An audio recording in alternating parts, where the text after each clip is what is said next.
اور آپ کو پتہ ہے پچھلے دنوں بھی ایک مناظرہ ہوا ہے، کافی وہ فیمس ہوا ہے. ایک اہل حدیث مولانا ہے صدیق رضا صاحب، اور ایک دیوبندی مولانا ہے طارق مسعود صاحب. وہ ویڈیو منظر عام پہ آ گئی ہے تو آپ کو پتہ چل گیا ہے کہ ان کی میٹھی میٹھی لینگویج کیا ہے.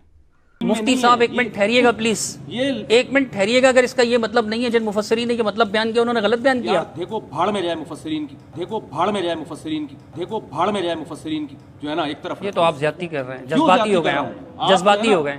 احترام کے خلاف ہے یہ جملہ. احترام کی بات کیا کر رہے ہیں آپ؟ مفسرین کی طرف مجھے لے کر آ رہے ہو یار، ایک ایک عبارت میں پڑھ باڑ میں جائیں تو سخت جملہ ہے، آپ غصے میں ہو. اور پھر ہمارا ذکر خیر تو ویسے ہی اس میں آ جاتا ہے. اس مناظرے میں انہوں نے میرا بھی ذکر کر دیا کہ اگر آپ قرآن و سنت کی بات کریں گے پھر تو غامدی صاحب اور انجینئر صاحب بھی قرآن و سنت کی بات کر دیں. تو ہم بھی یہ کہتے ہیں کہ ہر آدمی کو اگر آپ بے لگام چھوڑ دیں گے نا، جب چاہے جو چاہے حدیث اٹھا کے، تو غامدی بھی حدیث کی باتیں کر رہا ہے، انجینئر صاحب بھی حدیث کی باتیں کر رہے ہیں، پھر قواریت اس سے پھیلے گی. تو ہم بھی یہ کہتے ہیں کہ ہر آدمی کو اگر آپ بے لگام چھوڑ دیں گے نا، جب چاہے جو چاہے حدیث اٹھا کے، تو غامدی بھی حدیث کی باتیں کر رہا ہے، انجینئر صاحب بھی حدیث کی باتیں کر رہے ہیں، پھر قواریت اس سے پھیلے گی. اسلم طریقہ یہ ہے کہ جو قرآن و سنت پہ ریسرچ ہو چکی ہے انہی میں سے کسی ایک پر اعتماد کیا جائے اور دوسرے کو برا بھلا نہ کہا جائے. تو میری رائے یہ ہے کہ امت کو ٹوٹنے سے، اختلاف و انتشار سے اور خواہشات سے بچانے کے لیے میرے پاس یہ پیکج ہے اور اس سے بہتر پیکج نہیں ہے. اور آپ نے ان کی لینگویج اور گفتگو سے اندازہ لگا لیا. اور پھر بار بار اس میں وہ کہہ رہے ہیں کہ جی دیکھیں صحابہ کرام سے جب کوئی مسئلہ جا کے پوچھتا تھا تابعی تو وہ دلیل نہیں مانگتا تھا. وہ فتاوی جو صحابہ کرام کے اتنے سارے فتاوی ہیں جن میں جیسے میں نے بتایا کہ عبداللہ بن مسعود کے پاس ایک شخص آیا، عبداللہ بن عباس کے پاس ایک شخص آیا، بہت سارے فتاوی ہیں کہ یہ ہو گیا، کیا حکم ہے، انہوں نے بتایا یہ حکم ہے، اس میں دلیل نہیں دی انہوں نے. تو صحابی نے غلط کیا یا اس تابعی نے غلط کیا کہ بغیر دلیل کے صحابی کی بات کو فالو کیا انہوں نے؟ تو تابعی صحابی کے فتوے کو بغیر دلیل کے فالو کر رہے ہیں. اور درجنوں فتاوی ہیں مصنف عبد الرزاق، مصنف ابن ابی شیبہ کے، جن کو آپ بھی مانتے ہیں کہ ان میں بہت سارے واقعات ہیں. تابعی صحابی کے پاس آئے، انہوں نے مسئلہ پوچھا، صحابی نے مسئلہ بیان کر دیا، نہ دلیل پیش کی، نہ تابعی نے دلیل پوچھی اور تشریف لے گئے. سر دلیل اس لیے نہیں مانگتا تھا کہ حضرت عبداللہ ابن مسعود حنفی دیوبندی اور حضرت عمر فاروق حنفی بریلوی نہیں تھے، وہ دونوں ہی محمدی تھے، تو دلیل پوچھنے کی ضرورت نہیں تھی، دونوں نے ایک ہی بات کرنی تھی. دلیل وہاں مانگی جاتی ہے جب دو ڈیفرنٹ باتیں کریں.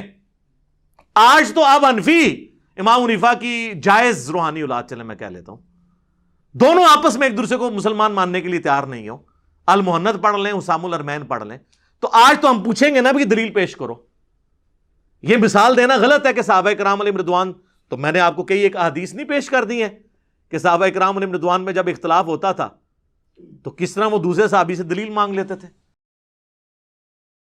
یا ایھا الذین آمنوا اطیعوا اللہ واطیعوا الرسول، اے اہل ایمان اطاعت کرو اللہ کی اور اس کے رسول کی.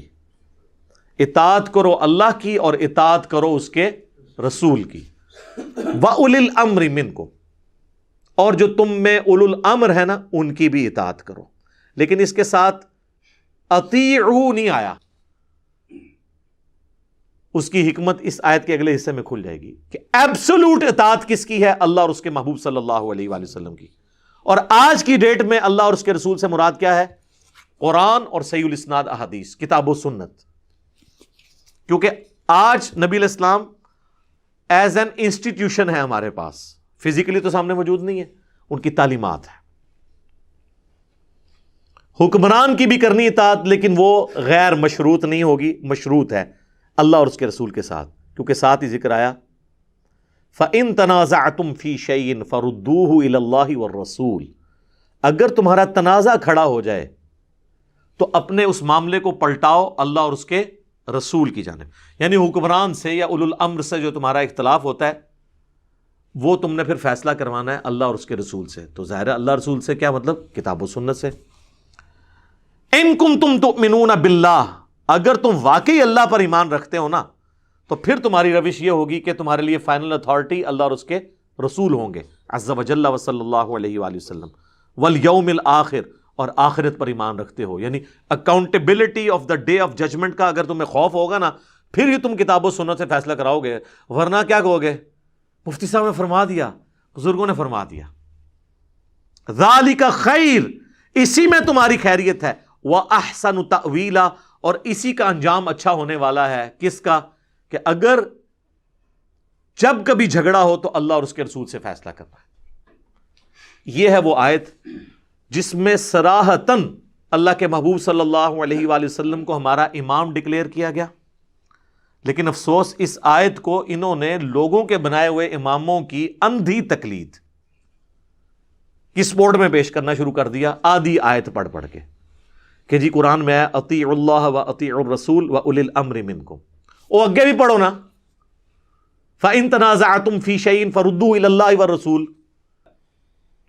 اس آیت کے اوپر تو گھنٹوں بولا جا سکتا ہے. میں چند ایک باتیں اس حوالے سے کچھ ڈسکس کر لیتا ہوں اطاعت کے حوالے سے کہ کانسیپٹ اسلام میں کیا ہے اور کس لیول تک احتیاط ہے کہ آپ نے فائنل اتھارٹی ماننا ہے اللہ اور اس کے محبوب علیہ السلام کو صلی اللہ علیہ وآلہ وسلم. اور اجتہاد اگر کسی نے کسی مسئلے میں کیا اور وہ کتاب و سنت سے ٹکرایا تو وہ ریجیکٹڈ ہوگا. امام کو چھوڑ دیں، چاہے وہ اجتہاد کسی صحابی کا بھی ہوا. اور اس کی آپ مثال سن لیں، سنن ابی داؤد میں حدیث ہے، جامع ترمذی میں بھی کچھ حصہ ہے، سنن ابن ماجہ میں بھی ہے اور مشکات المصابیح میں بھی ہے. ایک صحابی تھے سیدنا قیس، وہ نبی علیہ السلام کی خدمت میں حاضر ہوئے اور سیدھا آ کے انہوں نے سجدہ کیا. نبی علیہ السلام نے کہا سر اٹھا کیا کر رہا ہے؟ ان کا یا رسول اللہ میں ہیرا نامی شہر میں گیا تھا کوفے کے پاس، وہاں لوگ اپنے سردار کو سجدہ کرتے ہیں، تو آپ تو اللہ کے رسول ہیں، آپ تو زیادہ حق رکھتے ہیں کہ ہم آپ کو سجدہ کریں. یعنی قیاس کیا انہوں نے، اس واقعے کو اس پہ قیاس کر کے اجتہاد کیا. نبی علیہ السلام نے فرمایا کہ جب میں فوت ہو جاؤں گا اور تم میری قبر سے گزرو گے کیا میری قبر پہ بھی سجدہ کرو گے؟ کہا نہیں یا رسول اللہ. تو فرمایا پھر مجھے سجدہ کیوں کر رہے ہو؟ اگر میں سجدہ جائز سمجھتا تو بیویوں سے کہتا کہ اپنے خامدوں کو سجدہ کریں اس حق کے سبب جو اللہ نے ان کو دیا ہے ان پہ. تو یہاں پہ ایک صحابی کا اجتہاد بھی نبی علیہ السلام نے ریجیکٹ کر دیا کیونکہ کتاب و سنت کے خلاف تھا. وہ ٹھیک ہے کہ ترتیب یہی ہے، منہج اہل سنت کا یہی ہے جو سنن نسائی میں موجود ہے اور المصنف ابن ابی شیبہ میں تفصیل کے ساتھ ہے کہ قاضی شریح جو چیف جسٹس تھے کوفہ کے، ان کو خط لکھا سیدنا عمر نے، اور اس خط میں لکھا کہ دیکھو جب کبھی کوئی مسئلہ پیش ہو تو سب سے پہلے کتاب اللہ میں اسے تلاش کرنا، اگر کتاب اللہ میں نہ پاؤ تو پھر سنت رسول میں اسے دیکھنا صلی اللہ علیہ وآلہ وسلم، اس میں بھی نہ پاؤ تو پھر امت کا اجماع دیکھنا کیا ہے، اور اس میں بھی نہ پاؤ تو پھر اجتہاد کر لینا، لیکن اگر نہ کرو تو تمہارے حق میں بہتر ہے. خام خواہ فرضی مسئلے بنا کے اجتہاد نہ کرنا شروع کر دینا. یہی ترتیب ہے، کتاب اللہ، سنت، اجماع اور اجتہاد. اور یہ اکثر مسئلے جو آپ کو اجتہاد کے اوپر لے کے جا کے یہ بتا رہے ہوتے ہیں وہ اجتہادی مسئلے نہیں ہوتے ہیں، وہ اجماع امت سے ہوتے ہیں. مثلا بھینس حلال ہے کہ حرام، وہ کہتے ہیں امام حنیفہ نے بتایا تھا، تو امام حنیفہ سے جو پہلے کے 150 سال کے مسلمان تھے وہ بھینس کو حرام سمجھتے تھے کیا؟ نہیں، بحث تو اجماع امت سے حلال ہے. اس کے اوپر میری پوری ویڈیو آپ دیکھ لیں. تو یہ اکثر مسئلے جو کہتے ہیں اجتہادن نہیں ہوتے، وہ اجماعی مسئلے ہیں جو المستدرک للحاکم میں حدیث ہے، المعجم الکبیر طبرانی کے اندر موجود ہے. نبی علیہ السلام نے فرمایا کہ میری امت کبھی بھی گمراہی پر جمع نہیں ہوگی، یعنی پوری امت جمع نہیں ہوگی، کوئی نہ کوئی حصہ مخالفت کر دے گا، اور جہاں پہ پوری امت جمع ہو جائے گی تو جماعت پہ اللہ کا ہاتھ ہے. تو یہ اجماع کی حجیت کے اوپر یہ حدیث دلیل ہے. اور اس کو سپورٹو سورہ نساء کی آیت نمبر 115 بھی ہے کہ جو سبیل المؤمنین ہے اس کا راستہ اختیار کرنا ہے، مومنین کے راستے کا، اور جو اس سے ہٹے گا پھر اللہ تعالیٰ اس کا رخ اسی طرف موڑ دے گا جس گمراہی کی طرف وہ جائے گا. امام شافعی رحمہ اللہ نے اس آیت کو اجماع کی حجیت پہ دلیل مانا ہے اور امت نے ان کی اس بات کو ایکسیپٹ کیا. تو آپ دیکھ لیں نبی علیہ السلام نے اس اجتہاد کو ریجیکٹ کر دیا سجدے والے کو، اور یہ ایسی تربیت تھی کہ پھر ٹرانسفر ہوئی آگے. بخاری اور مسلم دونوں میں حدیث ہے، مولا علی رضی اللہ تعالیٰ عنہ علیہ السلام روایت کرتے ہیں کہ نبی علیہ السلام نے قافلہ روانہ کیا اور اس میں امیر بنایا ایک انصاری صحابی کو. ان کو اپنے ساتھیوں پہ راستے میں غصہ آیا، اور غصہ اتنا زیادہ آیا کہ انہوں نے کہا کہ لکڑیوں کا ایک الاؤ جلاؤ بہت بڑا، اور کہا کہ میں تمہیں حکم دیتا ہوں کیونکہ میری اطاعت رسول اللہ کی اطاعت ہے اور رسول اللہ کی اطاعت اللہ کی اطاعت ہے، کیونکہ بخاری مسلم میں حدیث ہے جس نے میری اطاعت کی، جس نے میرے بنائے ہوئے امیر کی اطاعت کی اس نے میری اطاعت کی، جس نے میری اطاعت کی اس نے اللہ کی اطاعت کی، جس نے میرے بنائے ہوئے کسی امیر کی نافرمانی کی اس نے میری نافرمانی کی، جس نے میری نافرمانی کی اس نے اللہ کی نافرمانی کی. تو اب میں تمہیں حکم دیتا ہوں. اس انصاری صحابی نے کہا کہ تم سب کے سب آگ میں کود جاؤ. تو ان صحابہ نے کہا ہم نے تو آگ سے بچنے کے لیے رسول اللہ کا دامن پکڑا تھا صلی اللہ علیہ وسلم، تو ہمیں پھر اسی آگ میں پھینک رہا ہے، ہم تیرا حکم نہیں مانیں گے. انہوں نے نہیں کہا کہ جی آپ تو صحابہ کرام کی اطاعت نہیں کرتے ہیں، ڈائریکٹ صحابی آپ کو ایک مسئلہ بتا رہا ہے. یہ نہیں کہا انہوں نے. اور جب واپس آئے نبی علیہ السلام کو شکایت کی. اس حدیث میں الفاظ ہیں کہ پھر تھوڑی دیر بعد جب آگ ٹھنڈی ہوئی تو اس صحابی کا غصہ بھی ٹھنڈا ہو گیا. حضور کے پاس شکایت آئی تو آپ صلی اللہ علیہ وسلم نے فرمایا کہ اگر تم اس آگ میں کودتے تو جا کے سیدھے جہنم کی آگ میں نکلتے، کیونکہ وہ صحابی تمہیں غلط طرف لے کے چل رہا تھا. اس لیے یہ لے کے بزرگوں کو اور مفتیوں کو اور اماموں کو لے کے بیٹھے ہوئے. ہم اماموں کی کوئی توہین نہیں کرتے، اماموں کی یہ تعلیمات ہی نہیں ہے کہ وہ اس قسم کی چیزیں بتائیں. شاہ ولی اللہ دہلوی نے حجت اللہ البالغہ میں سارے اماموں کے، خصوصاً 4 بڑے جو امام ہیں، امام حنیفہ، امام مالک، شافعی، احمد بن حنبل رحمہم اللہ اجمعین ورضی اللہ عنہم اجمعین وعلیہم السلام اجمعین کے اقوال نقل کیے ہیں کہ وہ کہتے ہیں کتاب و سنت کو حجت مانو. آج کی ڈیٹ میں اگر ہم کرسچینٹی کو کنڈیم کرتے ہیں تو عیسیٰ ابن مریم کی ہم توہین نہیں کرتے. انہوں نے کہیں نہیں کہا کہ آپ اس قسم کے عقیدے رکھو. تو اماموں کی کہیں تعلیمات یہ نہیں تھی. صحابہ کرام دیکھیں کس طرح اس چیز کو لیتے تھے اور پھر وہ امپلیمنٹ کرتے تھے. ایک اور حدیث سنیں، صحیح مسلم میں حدیث ہے کہ نبی علیہ السلام نے فرمایا کہ سونے کے بدلے سونا، چاندی کے بدلے چاندی، گندم کے بدلے گندم، جو کے بدلے جو، کشمش کے بدلے کشمش، ان کا کاروبار صرف دست بدست اور ہم وزن ہو سکتا ہے، اس کے علاوہ ہوگا تو یہ سود ہے اور حرام ہے. اس حدیث کے کانٹیکسٹ میں آتا ہے کہ ایک سفر میں سیدنا عبادہ ابن صامت رضی اللہ تعالیٰ عنہ حضرت معاویہ کے ساتھ رضی اللہ تعالیٰ عنہ شریک تھے. یہ صحیح مسلم شریف ہے، مولانا شریف نہیں ہے. تو حضرت معاویہ نے اناؤنسمنٹ کی کہ بھئی جن فوجیوں کی تنخواہیں ہیں نا، تو وہ سونے اور چاندی کے برتن جو رومن امپائر سے ہمیں ملے ہیں جزیے کی شکل میں، ان میں سے اپنی اپنی تنخواہ کے مطابق جو ہے نا وہ سونا چاندی کے برتن اٹھا لیں اندازے سے.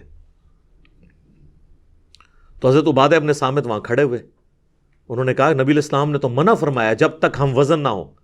اب ایک بندے کی تنخواہ 10 دینار ہے اور وہ برتن اندازے سے 12 دینار کا اٹھا لے تو وہ سود لے رہا ہوگا. تو یہ اس طریقے سے نہ کرو تم. اور جب انہوں نے وہاں خطبہ دیا تو وہ سارے فوجی جو ہیں وہ برتن اٹھانے سے باز آ گئے کہ یہ تو ہم حرام کام کر رہے ہیں، یہ سودی کام ہے. تو اس پہ حضرت معاویہ کو غصہ آیا. انہوں نے وہاں خطبہ دیا کہ یہ لوگ آ کے یہاں پہ ہم سے حدیثیں بیان کرتے ہیں، حالانکہ ہم بھی رسول اللہ کے ساتھ رہے ہیں، ہم نے تو کبھی کوئی ایسی حدیث نہیں سنی. حالانکہ حضرت معاویہ رضی اللہ تعالیٰ عنہ تو فتح مکہ پہ مسلمان ہوئے تھے. صحیح مسلم میں موجود ہے جب حج تمتع کے ایشو میں حضرت معاویہ نے اپنے دور پہ پابندی لگانے کی کوشش کی تو حضرت سعد ابن ابی وقاص نے کہا کہ معاویہ تو مکے کے گھروں میں کافر تھا جب ہم حج تمتع کر رہے تھے. یہ مسلم شریف ہے سر. تو جو شخص فتح مکہ پہ مسلمان ہوا ہے اس کے پاس دین کا نالج زیادہ ہوگا یا عبادہ ابن صامت جو شروع کے مسلمانوں میں سے تھے ان کے پاس زیادہ ہوگا؟ تو یہ تو کوئی دلیل نہیں ہے کہ میں نے تو نہیں بات سنی. تو حضرت عبادہ ابن صامت کو غصہ آیا. انہوں نے کہا دوبارہ خطبہ دیا کہ نبی علیہ السلام نے اسے سود فرمایا، منع فرمایا. اور پھر انہوں نے جملہ بولا خواہ معاویہ کی ناک خاک آلود ہو، خواہ ایک اندھیری رات میں مجھے جنگلوں میں معاویہ کے لشکر سے الگ ہونا پڑے، میں الگ ہو جاؤں گا، لیکن جو کچھ میں نے رسول اللہ سے سن رکھا ہے میں اس سے پیچھے ہٹنے کے لیے تیار نہیں ہوں. یہ ہے جناب کمٹمنٹ کا لیول. آپ اماموں اور بزرگوں کو لے کے بیٹھے ہوئے ہیں، ان کی تقلیدوں کے ہمیں جو ہے وہ دھونسے لگا رہے ہیں. صحابہ کو تو لیول یہ تھا. اس سے آگے صحیح مسلم میں چلیں، یہ تابعین میں کیسے ٹرانسفر ہوا ہے. عبداللہ بن عمر بن عاص خانہ کعبہ کے سائے میں بیٹھے ہوئے ہیں اور حدیث سنا رہے ہیں کہ اطاعت امیر واجب ہے. ایک تابعی وہاں پہ ان کا وہ لیکچر سن رہا ہے. جس نے میری ویڈیوز نہیں دیکھی ہوئی تھی میں پہلے کلیئر کرتا ہوں. عبد الرحمن بن عبد رب کعبہ. جب لیکچر مکمل ہوا تو انہوں نے کہا کہ آپ کعبے کے سائے میں بیٹھ کے ہمیں اطاعت امیر کی باتیں سنا رہے ہیں، کیا یہ رسول اللہ نے آپ سے بات ارشاد فرمائی تھی واقعی جو کچھ آپ بیان کر رہے ہیں؟ تو انہوں نے کہا ہاں، میرے کانوں نے نبی علیہ السلام کی بات سنی، میری آنکھوں نے نبی علیہ السلام کو دیکھا، میرے دل نے آپ کی بات یاد رکھی. تو انہوں نے کہا کہ آپ تو ہمیں اطاعت امیر کی بات کر رہے ہیں اور آپ کے چچا کا لڑکا معاویہ ابن ابی سفیان جو اس وقت ہمارا حکمران ہے وہ تو ہمیں کہتا ہے کہ ہم لوگوں کا مال حرام طریقے سے ہڑپ کریں اور انہیں ناحق قتل کریں، اور اللہ تعالیٰ سورۃ النساء کی آیت نمبر 29 میں فرماتا ہے کہ اے ایمان والو آپس میں ایک دوسرے کا مال ناحق طریقے سے مت کھاؤ اور ایک دوسرے کو قتل مت کرو، اپنوں کو قتل مت کرو. اپنوں سے مراد یعنی ایک مسلمان کو قتل کرنا گویا اپنے آپ کو قتل کرنا. اب آپ بتائیں کہ ہم اللہ کی مانیں یا حضرت معاویہ کی مانیں؟ اب یہ بہت بڑی بات تھی. تو حضرت عبداللہ بن عمر بن عاص خاموش ہو گئے تھوڑی دیر کے لیے, سوچ میں پڑ گئے کہ اب میں اس کو کیا جواب دوں. پھر انہوں نے کہا جو ان کو کہنا چاہیے تھا کہ تم معاویہ کی اطاعت کرو ان کاموں میں جس میں وہ اللہ کی طرف تمہیں بلائے, اللہ کی اطاعت کے اندر اندر, اور جس معاملے میں وہ اللہ کی نافرمانی کا کہے تم اس کی نافرمانی کرو. اور اس کو سپورٹی وہ حدیث ہے بخاری و مسلم کی جو میں نے وہ آگ کا الاؤ جلانے والی بیان کی تھی, اس میں اینڈ پہ الفاظ ہیں مسلم شریف میں کہ نبی علیہ السلام نے فرمایا کہ اللہ کی معصیت کے اندر مخلوق کی اطاعت نہیں ہے, مخلوق کی اطاعت صرف معروف میں ہے, منکر میں نہیں ہے. اور یہاں پہ بھی انہوں نے وہی بات کی حضرت عبداللہ بن عمر بن عاص نے کہ معاویہ کی اطاعت کرو اللہ کی اطاعت کے اندر, جہاں وہ تمہیں اللہ کے خلاف چلائیں ان کا حکم مت مانو. اب مجھے بتائیں یہ اس طرح کی کئی حدیثیں میں بیان کر سکتا ہوں, پھر آپ مجھے بتائیں یہ تقلید کا یہ ڈرامہ رچا کے بیٹھے ہوئے ہیں یہ کہاں پہ فٹ بیٹھتا ہے؟ ایک اور حدیث ہے جی صحیح بخاری اور صحیح مسلم میں متفق علیہ حدیث ہے, اور مزے کی بات ہے یہ ایک بنو امیہ کے خدمت گزار نے بیان کی ہے, مروان بن حکم نے, اور بیان کس سے کر رہا ہے؟ امام زین العابدین سے, سیدنا علی بن حسین بن علی سے. وہ کہتا ہے کہ جی میں اس مجلس میں موجود تھا جہاں پہ سیدنا عثمان اور سیدنا علی کا اختلاف ہو گیا حج تمتع کے مسئلے میں. ہائے ہائے ہائے. اور وہ مروان کے الفاظ ہیں کہ جب حضرت علی نے دیکھا کہ حضرت عثمان مسلسل اپنے اس موقف پہ قائم ہے کہ وہ حج تمتع پہ پابندی لگا رہے ہیں, تو سیدنا علی نے ان کو پہلے تو سمجھایا کہ یہ سنت قیامت تک کے لیے حضور نے جاری کی ہے. بخاری مسلم میں حدیث ہے کہ قیامت تک کے لیے حج اور عمرہ یوں داخل ہو گئے, حضور نے انگلیاں یوں داخل کی کہ اب یہ علیحدہ نہیں ہو سکتے, مشرکین عرب کی رسم رسول اللہ نے توڑ دی صلی اللہ علیہ وآلہ وسلم. تو مروان کہتا ہے کہ میں اس مجلس میں موجود تھا جب حضرت علی نے دیکھا کہ حضرت عثمان اپنی بات سے پیچھے نہیں ہٹ رہے, تو انہوں نے کہا کہ میں کسی شخص کے کہنے پہ رسول اللہ کی سنت نہیں چھوڑ سکتا خواہ آپ ہی کیوں نہ ہو. اور پھر انہوں نے کہا کہ میں حج اور عمرہ اکٹھا کرنے کی نیت کرتا ہوں. یہ حدیث بھی بخاری و مسلم کی اس بات کا ثبوت ہے کہ خلیفہ راشد سے بھی اختلاف ہو سکتا ہے, سنت کو آپ نے پرائرٹی دینی ہے. حج تمتع کا عمل سیدنا علی نے جاری فرمایا اس حوالے سے. اور اس کو سپورٹی وہ حدیث بھی ہے جو جامعہ ترمذی میں ہے, جب اہل شام میں سے ایک شخص آ کے بنو امیہ پارٹی کا پوچھتا ہے, پہلے آ کے وہ سوال پوچھتا ہے عبداللہ بن عمر سے کہ حج تمتع سنت ہے کہ جائز ہے یا ناجائز؟ انہوں نے کہا جائز, ناجائز یہ تو سنت ہے. تو ان کا آپ کے والد تو اسے منع کرتے تھے, تو انہوں نے سیدھا جواب دیا کہ بھلا بتاؤ اگر کسی کام کو نبی علیہ السلام جاری فرمائے اور میرے والد اس سے روکیں تو میرے والد کی بات مانی جائے گی یا اللہ کے نبی کی؟ اس نے کہا اللہ کے نبی. تو انہوں نے کہا پھر نبی علیہ السلام نے حج تمتع کیا ہے, اس کو سنت کے طور پہ جاری کیا ہے. تو یہ الحمدللہ واقعات اس طرح کے درجنوں واقعات ہیں, لیکن یہ وہ لوگ جانتے ہیں ان واقعات کو جو احادیث پڑھتے ہیں, جو درس نظامی کے 8 سال میں 7 سال تک بزرگ بابوں کی فقہ پڑھتے رہتے ہیں, ان کو بیچاروں کو کیا پتا کہ کتاب و سنت کے اندر کیا موجود ہے. تو ہم تو صرف عرض ہی کر سکتے ہیں. ایک اور حدیث سنیں, بخاری مسلم دونوں میں حدیث ہے. حضرت حسان بن ثابت مسجد میں اشعار پڑھ رہے تھے نعتیہ, حضرت عمر وہاں سے گزرے, خلیفۃ المسلمین ہیں, انہوں نے یوں کر کے دیکھا, انہوں نے کہا, حسان نے کہا اے عمر اس طرح نہ مجھے دیکھ, تجھ سے بہتر شخصیت مسجد میں بیٹھی ہوتی تھی, میں انہیں بھی اشعار سناتا تھا نعتیہ. تو حضرت عمر نے بھی آگے سے نہیں کہا کہ میری اطاعت تو واجب ہے, علیکم بسنتی و سنت الخلفاء الراشدین المہدیین. نہیں, ان کو پتا تھا فَإِن تَنَازَعْتُمْ فِي شَيْءٍ فَرُدُّوهُ إِلَى اللَّهِ وَالرَّسُولِ. ہاں خلیفہ راشد ہی کیوں نہ ہو. انہوں نے کہا گواہ پیش کرو. ان کا یہ ابو ہریرہ بیٹھے ہیں. تو حضرت ابو ہریرہ نے کہا اے امیر المومنین, واقعی نبی صلی اللہ علیہ وآلہ وسلم حضرت حسان سے نعت سنتے تھے, اور وہ نعتی اشعار مسلم شریف میں اوپر تلے کئی احادیث میں موجود ہیں, بلکہ بخاری مسلم میں حدیث ہے اور اس میں بھی وہ الفاظ موجود ہے. حضرت ابو ہریرہ کہتے ہیں کہ حضرت حسان کے لیے تو حضور نے دعا کی تھی, اے اللہ روح قدس کے ذریعے ان کی مدد فرما, جس طرح عیسیٰ ابن مریم کی مدد کی تھی تو نے, تو ان کے لیے تو دعا ہے. تو حضرت عمر وہاں سے خاموش ہو کے چلے گئے. اچھا, اس سے یہ بھی پتا چلا کہ حضرت عمر خلیفۃ المسلمین ہونے کے باوجود ان کو یہ حدیث نہیں پتا تھی. یہ جو آپ کہتے ہیں نا اتنے بڑے مفتی صاحب کو کچھ نہیں پتا, اتنے بڑے بزرگ امام کو نہیں پتا, حضرت عمر سے بڑا کون سا مفتی ہے اور امام ہے؟ حضرت عمر کو بھی نہیں پتا تھا کہ نعت سننا سنت ہے نا. یہ بھی گل وچوں نکلتی ہے. ہاں جی. اور اس قسم کے کئی ایک واقعات ہیں. بخاری مسلم دونوں میں حدیث ہے. حضرت ابو ہریرہ جو سب سے زیادہ حدیثوں کے راوی ہیں, وہ نبی علیہ السلام کی وفات کے بعد 30 سال تک یہ فتویٰ دیتے تھے کہ جو جنوبی ہے جب تک غسل نہ اتار لے روزہ نہیں رکھ سکتا. اما عائشہ تک جب بات پہنچی تو اما عائشہ نے کہا کہ خدا ابو ہریرہ پر رحم کرے، نبی علیہ السلام جنبی ہوتے تھے احتلام کی وجہ سے نہیں، یعنی انہوں نے شرم کے مارے کہا کہ اپنی بیویوں کی صحبت کی وجہ سے، مراد یہ کہ ان کو یہ پتہ بھی ہوتا تھا کہ میں جنبی ہوں، اس کے باوجود وہ ختم سحری کے بعد غسل اتار لیا کرتے تھے، فجر کا وقت داخل ہونے کے بعد۔ حالانکہ یہ تو بندہ پلان بھی کر سکتا ہے کہ یار میرے پہ غسل فرض ہے، میں چلو رات کو ہی کر کے سو جاؤں، تو حضرت عائشہ نے اس کے لیے کیا لفظ استعمال کیا؟ بغیر احتلام کے جب جنبی ہوتے تھے تو بھی ایسے کر لیتے تھے۔ جب حضرت ابو ہریرہ تک بات پہنچی تو انہوں نے کہا یہ میرا ذاتی فتویٰ تھا، مجھے اس حدیث کا نہیں پتا تھا، تو میں اب رجوع کرتا ہوں۔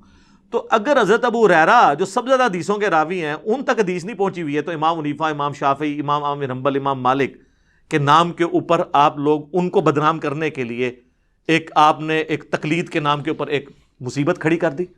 میرا ایک مسئلہ نمبر 197 ہے اماموں کی گستاخی کا فتویٰ، میرے پہ انہوں نے لگایا تھا، میں نے اس میں کئی ایک مثالیں اور پیش کی ہیں، اور آپ کو یہ بھی کہتے ہوئے نظر آئیں گے کہ جی وہ سعودیہ والے ہمارے حنبلی بھائی ہیں۔ یہ جو آیت میں نے پڑھی نا فَإِن تَنَازَعْتُمْ فِي شَيْءٍ فَرُدُّوهُ إِلَى اللَّهِ وَالرَّسُولِ، سورہ نساء آیت نمبر 59، اس کے کانٹیکسٹ میں سعودیہ والے جو مفت قرآن دیتے ہیں نا، جس کی پروف ریڈنگ ان کے علماء نے بھی کی ہوئی ہے، شروع میں انہوں نے اسے انڈورس کیا ہے، پہلے وہ تفسیر عثمانی دیتے تھے، اس میں کافی شرکیہ باتیں تھیں، پھر انہوں نے بین کر دی۔ صلاح الدین یوسف صاحب کا آسن البیان دیتے ہیں جو دارالاسلام والوں سے انہوں نے رائٹس لیے ہیں، اس میں لکھا ہوا ہے کہ دور حاضر میں اماموں کی تقلید نے امت کے شرازے کو بکھیرا ہی ہے بجائے اس کو اکٹھا کرنے کے، اور انہوں نے اپنی طرف سے ایک تیسری اطاعت بھی مسلمانوں پہ واجب کر دی ہے، تقلید شخصی۔ وہ تو تقلید شخصی کو غلط کہتے ہیں۔ اور مفتی اعظم سعودیہ شیخ عبدالعزیز بن عبداللہ بن باز، ان سے کسی نے کہا آپ حنبلی ہیں؟ انہوں نے کہا میں حنبلی نہیں ہوں، میں کتاب و سنت کے مطابق فتوے دیتا ہوں، اور یہ سارے لے کے بیٹھے ہوئے حنبلی۔ وہ حنبلی اپنی نسبت کی وجہ سے کہتے ہیں کہ ہم احمد بن حنبل کے اسکول آف تھاٹ پہ ہیں، اور احمد بن حنبل کا اسکول آف تھاٹ یہ تھا کہ جب بھی آپ کو صحیح حدیث مل جائے نا وہی آپ نے مذہب اختیار کرنا ہے، آپ نے یہ نہیں کہنا کہ میں نے کچھ فرما دیا تھا۔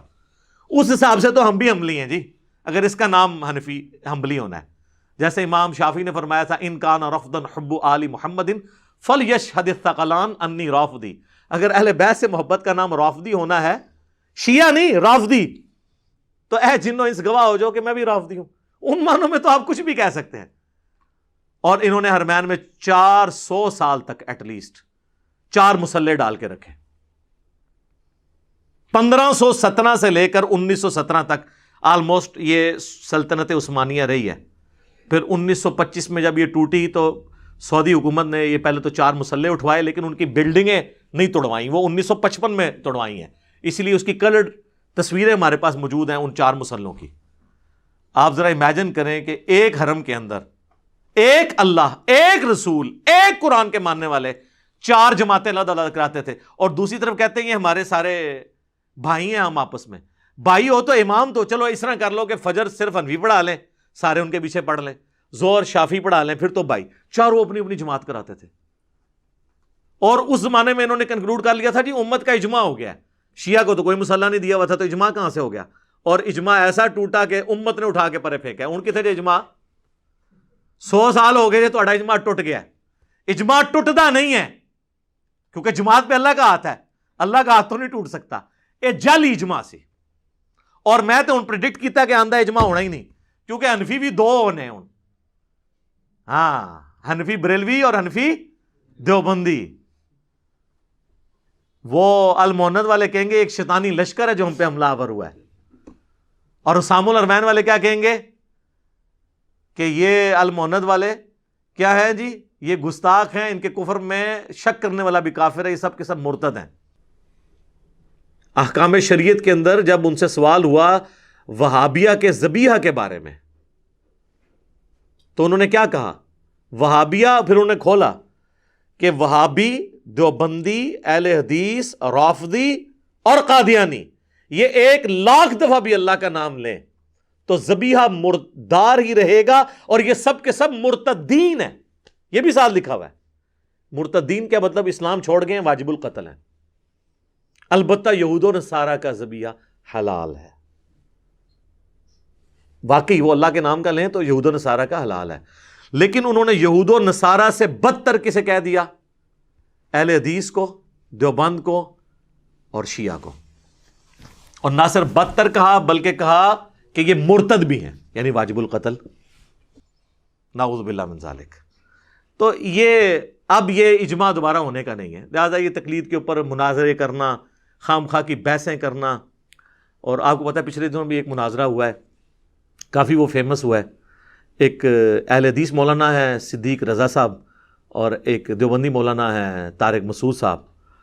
وہ ویڈیو منظر عام پہ آ گئی ہے تو آپ کو پتہ چل گیا ہے کہ ان کی میٹھی میٹھی لینگویج کیا ہے. اس میں انہوں نے آپ دیکھے وہ آیت پیش کر رہے ہیں سورہ بنی اسرائیل کی آیت نمبر 36 جو 9th کمانڈ ہے، وَلَا تَقْفُ مَا لَيْسَ لَكَ بِهِ عِلْمٌ إِنَّ السَّمْعَ وَالْبَصَرَ وَالْفُؤَادَ كُلُّ أُولَٰئِكَ كَانَ عَنْهُ مَسْئُولًا. انسان کسی چیز کی پیروی نہ کر جب تک تجھے اس کے بارے میں ڈیفینیٹ علم نہ آئے. بے شک کان، آنکھ اور عقل، دل ہو یا دماغ کوئی بھی چیز، اس کے بارے میں تم سے پوچھا جائے گا. اس کی تفسیر وہ اہل حدیث عالم پیش کر رہے ہیں کہ تمام مفسرین انکلوڈنگ آپ کے مفسرین بھی وہ کہہ رہے ہیں کہ بغیر دلیل کے بات کو پیروی نہیں کرنی،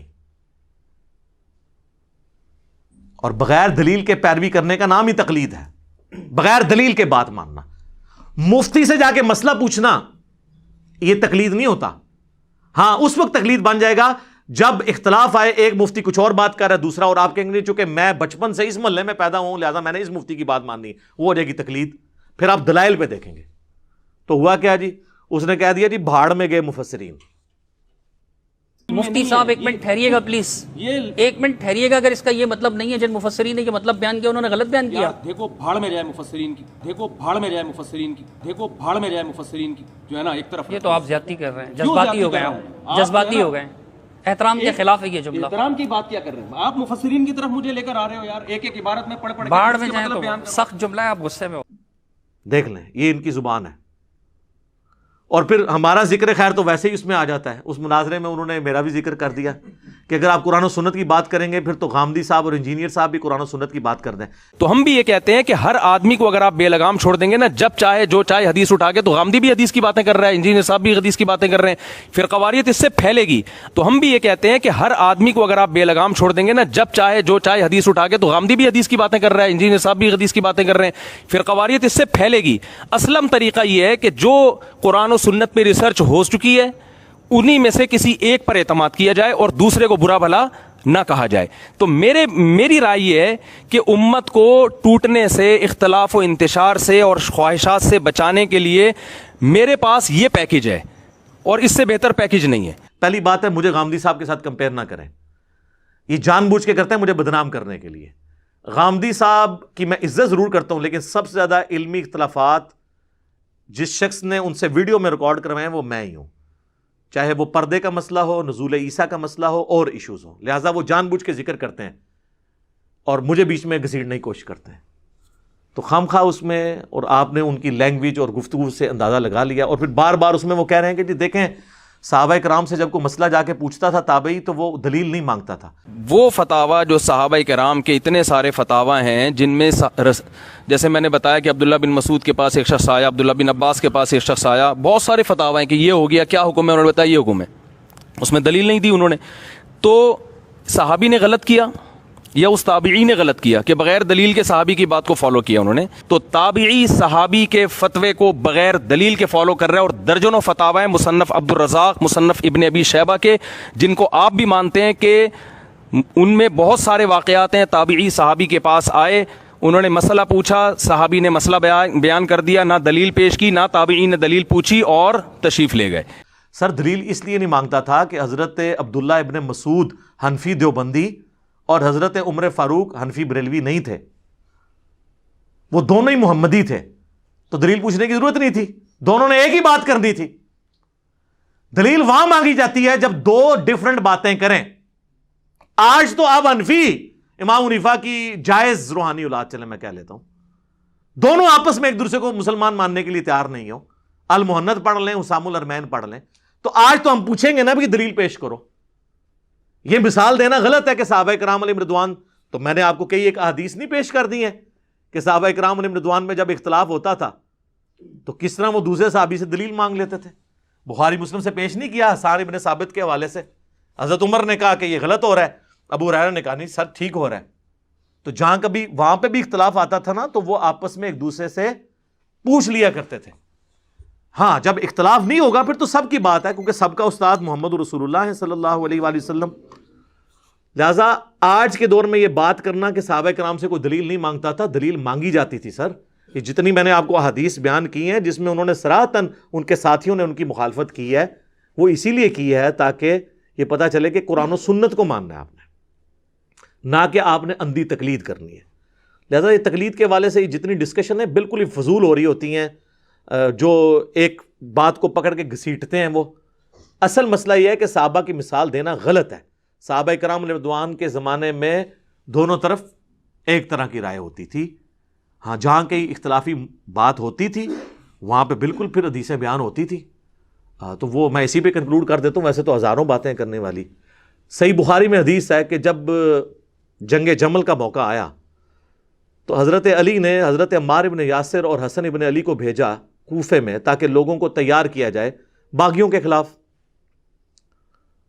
اور یہ پولیٹیکل باغی، دین سے باغی نہیں، پولیٹیکل ٹرم میں جو امام وقت کے خلاف کھڑے ہوئے، حضرت طلحہ، زبیر اور سیدہ عائشہ رضی اللہ عنہم اجمعین وعلیہم السلام اجمعین. تو صحیح بخاری میں حضرت عمار کا خطبہ ہے، اور قربان جائیں امام بخاری نے حضرت عائشہ کی فضیلت میں خطبہ لیا ہوا ہے. آپ حضرت عائشہ رضی اللہ تعالیٰ عنہ کی فضیلت بھی بغیر اہل بیت کے ذکر کے بیان ہی نہیں کر سکتے. تو حضرت عمار نے کیا کہا کہ اے لوگو، اللہ نے تمہیں آزمایا ہے. اس میں الفاظ ہے کہ حسن ابن علی کو انہوں نے اوپر کی سیڑھی پہ بٹھایا اور خود نیچلی سیڑھی پہ. اے لوگو، تمہیں اللہ نے آزمایا ہے. ایک طرف دنیا اور آخرت میں تمہارے نبی کی بیوی ہیں عائشہ، مرتبہ نہیں کم ہونے دیا.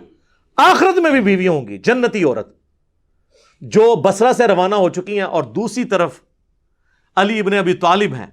اللہ اب دیکھے گا کہ تم اللہ کی اطاعت کرتے ہو یا عائشہ کی. اللہ کی اطاعت کہاں سے آئی؟ اطیعوا اللہ و اطیعوا الرسول و اولی الامر منکم. سیدنا علی کی اطاعت اللہ کی اطاعت تھی. تو سر یہ بیان کریں نا اولو الامر کے اوپر کس نے فٹ کیا؟ تو جہاں صحابہ میں بھی اختلاف آیا نا، وہاں پہ پھر دوسرے صحابہ نے کلیریفائی کیا ہے کہ بھئی اب یہاں پہ دونوں ٹھیک نہیں ہیں. اور جس کو اس وقت نکلی ہوا بعد میں آج کی ڈیٹ میں تو ہو چکا ہے. صحیح بخاری اور مسلم کی متفق علیہ حدیث، اور بخاری میں تو زبردست الفاظ ہیں 2812. عمار کو ایک باغی جماعت قتل کرے گی، عمار انہیں اللہ اور جنت کی طرف بلائے گا، وہ جماعت ان کو آگ اور جہنم کی طرف بلا رہی ہوگی. تو بعد میں تو کلیئر ہو گیا کہ حضرت علی کی پارٹی جنت کی پارٹی، اور مخالفین جہنمی نہیں، جہنم کی طرف بلانے والا عمل تھا ان کا، کیونکہ وہ اولو الامر منکم کے تحت انہوں نے خلیفہ وقت کی مخالفت کی تھی. اللہ تعالیٰ جانے اور ان کا معاملہ جانے. لیکن یہ اب چونکہ علمی ڈسکشن ہو رہی ہے، اس کو کوئی جذباتی ڈسکشن میں نہ لے جائے. کافی ساری باتیں اور بھی مجھے کرنی تھی، لیکن میں نے کوشش کی ہے کہ آپ تک تقلید کے حوالے سے یہ چیز پہنچا دوں کہ تقلید یہ نہیں ہے کہ آپ نے اندھا بننا ہے. اور آخری بات، آندھا سے ان کو کہا کریں کہ 90% غیر مقلد تو یہ لوگ بھی ہیں، کیونکہ بریلوی اور دیوبندی دونوں کہتے ہیں کہ عقائد میں تقلید نہیں ہوگی، اور وہ کہتے ہیں عقائد میں تقلید حرام ہے، صرف اجتہادی مسائل میں ہوگی. یار جب عقیدے دلائل سے لے رہے ہو تو اجتہادی مسائل تو ویسے ہی چھوٹے ہیں، اور آج کے تو اجتہادی مسائل آپ کو تقی عثمانی صاحب بتا رہے ہیں اور مفتی منیب الرحمان صاحب. کیونکہ امام حنیفہ کو تو پتہ ہی نہیں تھا انتقال خون کا مسئلہ، پوسٹ مارٹم کا مسئلہ، اعضاء کی پیوندکاری کا مسئلہ، کتبین پہ نماز کا مسئلہ، کینگرو کا مسئلہ، وہ تو میں نے بتایا. تو کیا اب ہم آج کل کے لوگوں کے مقلد ہیں؟ نہیں. اجتہاد اسلام کی خوبصورتی ہے، قیامت تک یہ دروازہ کھلا رہے گا. فکس چیز کیا ہے؟ کتاب اللہ، سنت یا اجماع. تو اس سے آپ یہ سمجھ لیں کہ یہ جو بحثیں کر رہے ہوتے ہیں ان کو یہ سمجھ نہیں ہے کہ اصل مسئلہ کیا ہے. جب عقیدوں میں آپ نہیں تقلید کر رہے ہیں تو اجتہادی مسائل تو چھوٹی چیز ہے. خدا کے لیے اس کے اوپر آپ لوگوں کے ساتھ نہ لڑا کریں. اور پھر ایسے ایسے واقعات سناتے ہیں، وہ کہتے ہیں جی پھر یہ کیا ہوا، ایک بندے کا خون نکلیا اور وہ اس وقت وہ شافی بن کے وضو بچا لے، اور پھر بیوی کو ہاتھ لگ جائے تو پھر انفی بن کے. اور بھائی دونوں کیس میں محمدی بنے. بخاری مسلم میں حدیث ہے، اما عائشہ کہتی ہیں کہ حجرہ تنگ تھا، نبی علیہ السلام نوافل رات کے پڑھ رہے ہوتے تھے، میں سامنے لیٹی ہوتی تھی، سجدے میں جب جانے لگتے تھے میرے پاؤں کو ٹو دیتے تھے، میں پاؤں سمیٹ لیتی تھی. اس حدیث سے رزلٹ نکلا کہ عورت کو ہاتھ لگانے سے وضو نہیں ٹوٹتا. اور ابو داؤد میں حدیث ہے کہ ایک صحابی کو نبی علیہ السلام نے پیرے پر مقرر کیا، ہائے ہائے ہائے، انہوں نے قرآن کی سورت شروع کی اور کافروں نے تیر چلانے شروع کیے، اور وہ پڑھتے رہے یہاں تک کہ انہوں نے سورت مکمل کی. کافی زخمی ہو گئے، تیر لگے اتنے زیادہ، پورے کپڑے خون آلود ہو گئے. تو نبی علیہ السلام تک بعد میں بات پہنچی. دوسرے صاحب نے کہا آپ نے ہمیں جگا لینا تھا. اور نماز مختصر. انہوں نے کہا میں نے سورج شروع کی تھی, میں نے سوچا اس کو مکمل ہی کروں.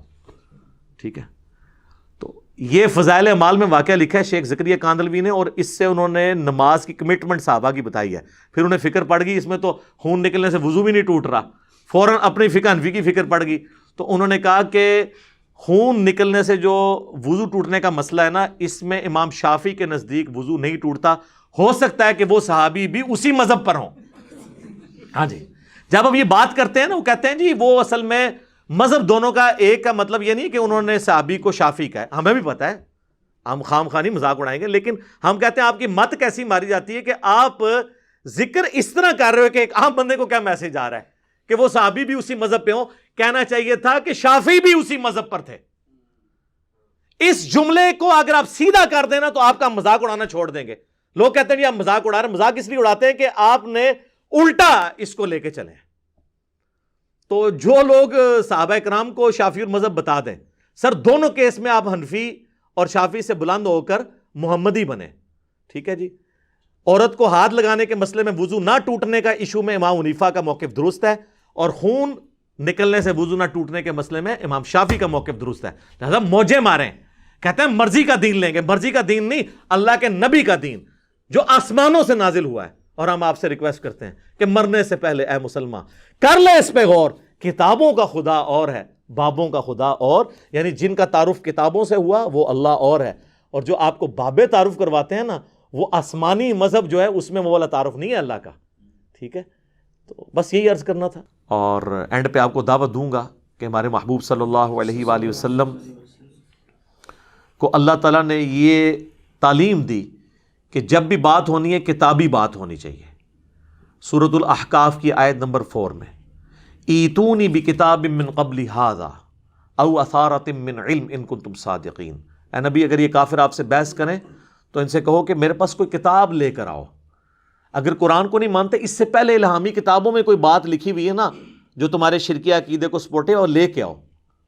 یا انبیاء کے آثار, علم کے آثار. انبیاء کے آثار یہی ہے نا, علم کے آثار. اگر تم سچے ہو تو کیا کہا, ایتونی بکتاب من قبل ھذا او اثارۃ من علم. کتاب بھی آ گیا اور علم بھی. تو یہی تو ہم کہہ رہے ہیں کہ نہ میں وابی نہ میں بابی, میں ہوں مسلم علمی کتابی. یہ قرآن کی آیت سے ہی میں نے ڈیڈکٹ کیا, اور اس کو سپورٹیو حدیث ہے جو حجۃ الوداع کی حدیث ہے. صحیح مسلم میں تو حجۃ الوداع کا جو خطبہ امام جعفر نے نقل کیا امام باقر سے, اور امام باقر نے جابر بن عبداللہ سے. امام باقر ہے محمد بن علی بن حسین بن علی, حضرت حسین کے پوتے علیہم السلام اجمعین.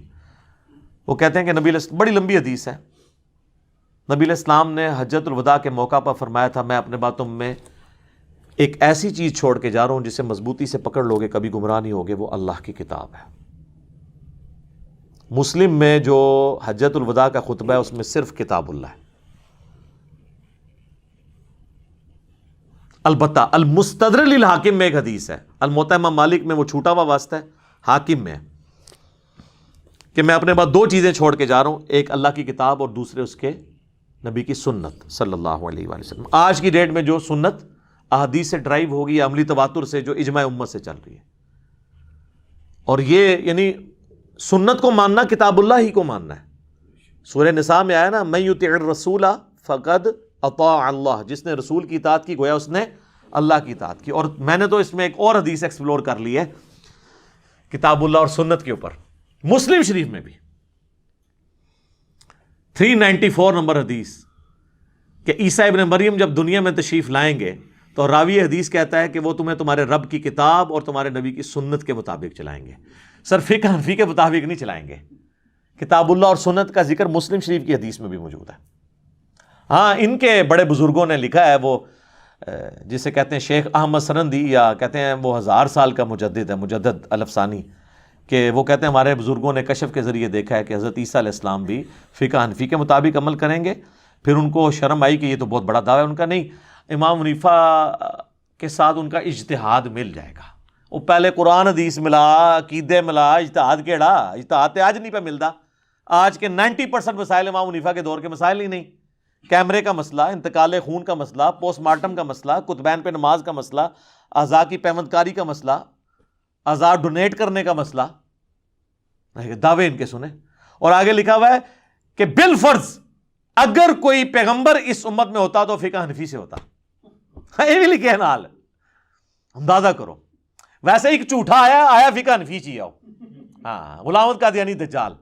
اور جس کو یقین نہیں ہے نا، جو جا کے دیکھ لیں، وہ اپنی عبادت گاہوں میں حنفی طریقے کے مطابق نماز پڑھتے ہیں، بخاری مسلم میں رفع الیدین والے طریقے سے نماز نہیں پڑھتے. یہ دکھائیں کہ وہ نماز اس طریقے پہ پڑھتے ہوں. تو جو رفع الیدین کے مطابق نماز پڑھتا ہے وہ تو کبھی بھی قادیانی کی طرف جا ہی نہیں سکتا.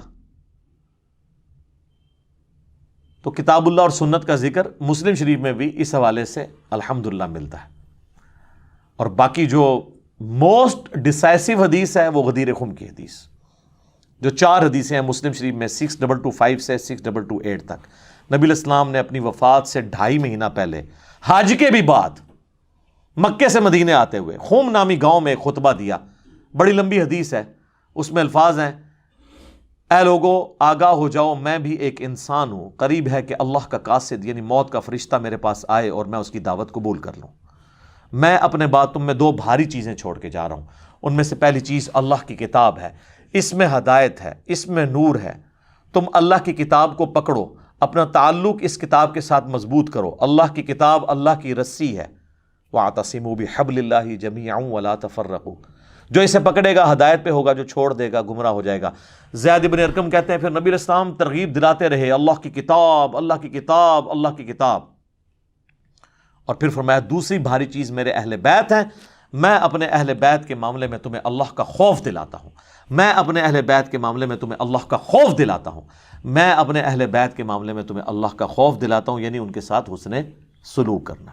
لیکن امت بالکل الٹ چلی، نہ قرآن کو پکڑا نہ اہل بیت کو زندہ چھوڑا. اور وہ آج تک آپ خمیازہ بھگت رہے ہیں اس کا. باقی کتابوں میں یہ حدیث آگے بھی چلتی ہے، مسند امام احمد میں، سنن نسائی الکبریٰ کے اندر، جامعہ ترمذی کے اندر، کہ نبی علیہ السلام نے اسی موقع پر سیدنا علی کا ہاتھ پکڑ کے یوں عوام میں بلند کیا صحابہ میں اور کہا: من کنت مولاہ فہذا علی مولاہ. جس کا مولا میں اس کا مولا علی، جس کا جگری یار میں اس کا جگری یار علی، جس کا آقا میں اس کا آقا علی، جس پر میں حق رکھتا ہوں اس پر علی بھی حق رکھتے ہیں. یہ تینوں معنی درست ہیں، کیونکہ حضور نے اپنی سپورٹ میں آیت تلاوت کی. صحابہ سے کہا کہ میں کیا تم پہ تمہاری جانوں سے بڑھ کر حق نہیں رکھتا؟ النبی اولا بالمؤمنین من انفسہم وازواجہم امہاتہم. نبی مومنین کی جانوں پر ان سے بڑھ کر حق رکھتے ہیں، اور نبی کی بیویاں امت کی مائیں ہیں. حضور نے کہا تم میرا یہ حق ولایت تسلیم کرتے ہو؟ صحابہ نے کہا بلا. تو فرمایا پھر من کنت مولاہ فہذا علی مولاہ. تو سر اس کے ساتھ پھر کیا مطلب نکلا؟ اس کا آقا ہی نکلا نا، کہ جو اپنے اوپر میرا حق تسلیم رکھتا ہے وہ حضرت علی کا حق بھی تسلیم رکھے. تو یہ پلیٹ فارم ہے سر، غدیر خم پہ کھڑا ہے. توحید بھی قرآن کی بیان ہو رہی ہے اور اہل بیت کا دفاع بھی ہو رہا ہے. اہل بیت کے دشمنوں کے اگینسٹ بنو امیہ اور ان کے چمچوں اور ان کے خدمت گزاروں کے اگینسٹ ہم الحمدللہ کھڑے ہیں. یہ پلیٹ فارم غدیر خم پہ کھڑا ہے. حجۃ الوداع پہ بھی یہی کھڑا ہے. ہر چیز کا حوالہ کتاب و سنت سے، اللہ کے فضل سے. آخر میں آپ کو اپنی اکیڈمی کا نمبر بھی بتا دیتا ہوں. اس لیے نہیں کہ چندہ بھیجیں، آن لائن ٹرانسفر کریں، نہ سر. فری ریسرچ پیپرز منگوائیں، کربلا والا بھی فری، صرف ڈاک کا خرچہ 300 آپ نے دینا ہے. فری آئیں گے 12 کا پیکج، 9 ریسرچ پیپرز، 3 اذکار کارڈ، اور احادیث کی کتابیں بھی نو پروفٹ نو لاس کے اوپر، مارکیٹ سے آدھی قیمت کے اوپر. بخاری، مسلم، مشکات آپ منگوا سکتے ہیں. صرف آپ نے ڈاک کا خرچہ دینا ہے اور اس کی وہ آدھی قیمت آپ نے دینی ہے. اس کے لیے صبح 9 سے لے کر شام 5 بجے تک ہماری اکیڈمی کا نمبر ہے 032159000162، اور اگر باہر سے کریں گے تو +92 کے کوڈ کے ساتھ 32159000162. بیچ میں نمازوں کا وقفہ بعض اوقات آ جاتا ہے، آپ ٹرائی کرتے رہیں، انشاءاللہ آپ کا نمبر مل جائے گا. تو آپ ڈاک منگوا سکتے ہیں. باقی یہ کوئی کمائی کے لیے نہیں، اللہ کے فضل سے ہماری اپنی جیب سے پیسے لگ رہے ہوتے ہیں اس کے اوپر. صرف ہم کہتے ہیں کہ لوگوں کے پاس کتابیں آ جائیں. میں اکثر کہتا ہوں کہ میری یہ بلٹ پروف شیٹ جو ہے نا، یہ کتابیں ہیں. میرے تک پہنچنا ان کتابوں کو پھر نعوذ باللہ آپ کو انکار کرنا پڑے گا. میں تو اس طرف بیٹھا ہوا ہوں نا، میں جو کچھ پیش کر رہا ہوں ان کتابوں سے کر رہا ہوں. تو ٹھیک ہے آپ انکار کریں، میرے تک تو آپ نہیں پہنچیں گے، آپ خود ہی وہاں پہنچ جائیں گے جہاں پہ شیطان آپ کو پہنچانا چاہتا ہے، اور ان کتابوں کو پکڑ لیں گے اور پیار اور محبت کے ساتھ آپ ایک دفعہ کہہ دیں گے کہ نہ میں بابی، میں ہوں مسلم علمی کتابی، تو انشاءاللہ تعالی آپ سچائی کے راستے تک پہنچ جائیں گے۔ اور پھر آپ نے اس دعوت کو بڑے سافٹ طریقے سے لوگوں تک پہنچانا ہے۔ کس طریقے سے؟ کہ آپ نے کہنا ہے کہ مرنے سے پہلے اے مسلمان کر لے اس پہ غور، کتابوں کا خدا اور ہے، بابوں کا خدا اور۔ جس خدا کا تعارف آسمان سے نازل ہونے والی کتاب میں اور نبی صلی اللہ علیہ وآلہ وسلم کی تعلیمات میں ہے، اس سے ہٹا کے آپ کو بابوں نے پیش کیا ہے۔ بابے مانتے اسی خدا کو تھے لیکن ان کوالٹیز کے ساتھ نہیں، اور کہنے کو تو دی سب کا اسلام ہے، لیکن کتابوں کا جہاں اور ہے، بابوں کا جہاں اور بقول ہمارے مرشد مصباحی صاحب کے، اس کا ایک اپنا ہی جہاں ہوتا ہے، اس کا ایک وکھرا جہاں ہوتا ہے۔ اب تو خیر ان کی کافی ساری باتیں آ گئی ہیں۔ اب انجینئر مرزا محمد علی کو کیا پتا بابا ہوتا کیا ہے؟ وہ تو اس کو تو حضرت جی جو پیچھے سے پیسے آ رہے ہیں نا، اس کو تو وہ نظر آ رہا ہے، اس کو کیا پتا بابا ہوتا کیا ہے؟ بابا اپنے زمانے میں ایک زمانہ ہوتا ہے، بابا اپنے جہاں میں ایک جہاں ہوتا ہے، اس کا وکھرا ایک جہاں ہوتا ہے۔ یہ اس کو نہیں پتا اور نہ اس کی باتوں میں آنا ہے۔ انشاءاللہ میرا ارادہ بن رہا ہے، کیونکہ اب وہ ہمارے بابوں کی طرف آ رہا ہے اور ہم نہیں اپنے بابوں کی برداشت کر سکتے۔ منوس تجھے کیا پتا بابے ہوتے کیا ہیں؟ تجھے کیا پتا باجزید کہتے کس کو ہیں؟ تجھے کیا خبر جنید کس ہستی کا نام ہے حضرت؟ اس لیے اس کی بات بھی نہ سنا کرو حضرت، وہ بھی دل میں شک ڈال دے گی حضرت۔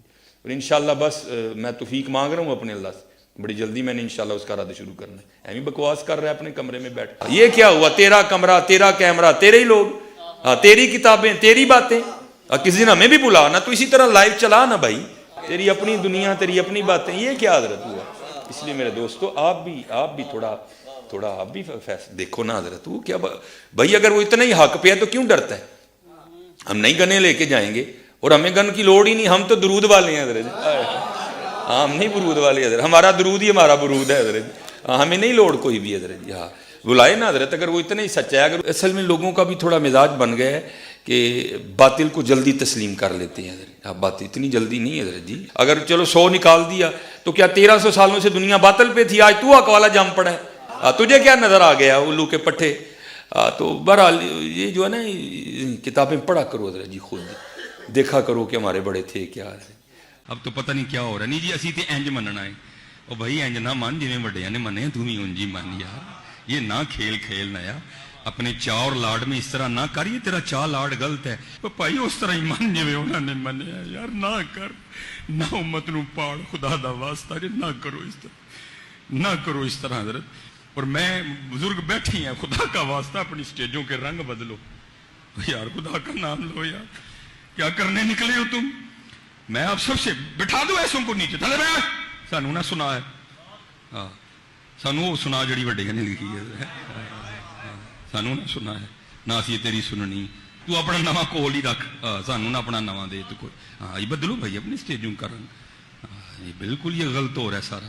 اب پانی سر کے اوپر سے گزر رہا ہے، ہر دوسرے دن کو الو کا پٹھا اٹھتا ہے اور نئی بکواس شروع کر دیتا ہے بھائی، یہ تو آج تک کسی کو نہیں سوجا، جو نئی بات ہی ہم نے سن لی۔ تو ان کو بھی ہم کہتے ہیں، یہ جو آپ کہتے ہیں نا اویں منو جنہیں وڈیاں نے منیا، تے تسی اونج منو جویں وڈے من کے گئے نے، وڈے اے نے بخاری مسلم، ہاں جی فلانا شریف تے فلانی شریف او نہیں وڈے، اے وڈے ایویں منو جویں وڈے نے منیا، وڈے صحابہ نے، تابعین نے، تبع تابعین ہیں، اہل بیت ہیں رضی اللہ عنہم اجمعین وعلیہم السلام اجمعین۔